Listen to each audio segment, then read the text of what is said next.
Everybody's heard of the 1-2, the jab-cross combination. The cross is incredibly important, just like the jab. The jab opens things up, it feels out there, it touches, it makes contact, and it sets up for a strong punch to follow. Normally the right cross. The reason you've heard about the 1-2, give them the old 1-2 punch, is because it's so powerful and so accurate and so effective in the ring. I think everybody should learn boxing techniques. I think it's really foolish to only specialize in a particular range. We always tell people, remember we teach 5 ranges: kicking, trapping, striking, grappling, ground. It's stupid to just be a ground fighter. It's stupid to just be a kicker. It's stupid to just be good at immobilization such as Aikido, Jiu-Jitsu.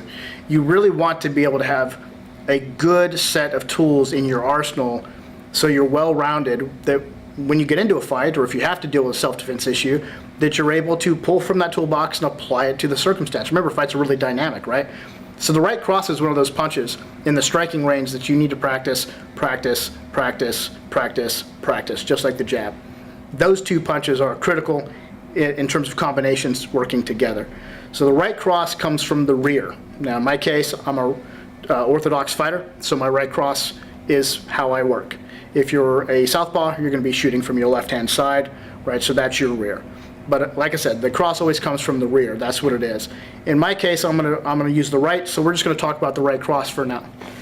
It's pretty important that when you're practicing, that you're coming from this position, right? So you're in a good, proper boxing or Thai boxing stance.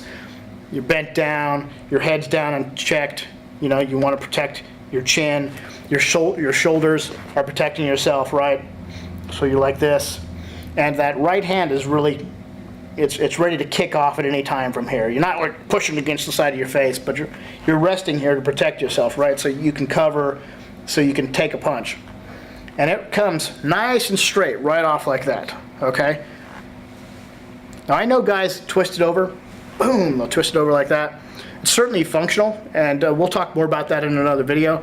That's a different technique, so I want to just focus on a straight right cross or a straight left cross.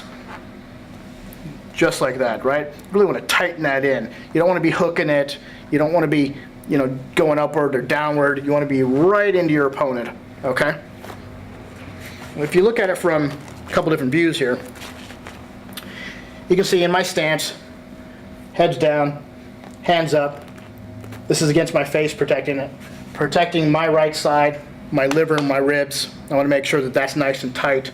I've got my shoulders in, and I can kick off my jab anytime I want, and I can throw that cross anytime I want. Boom, boom.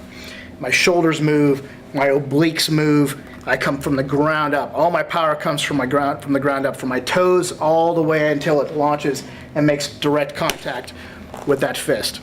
All right, so this is the position, boom. This is the position. Shh, shh. I'm not leading, I'm not doing things to telegraph it, and I'm not haymakering. This isn't going to be effective. Nice boom. Shh, shh. So it's a great punch. You look at it, it basically looks like this.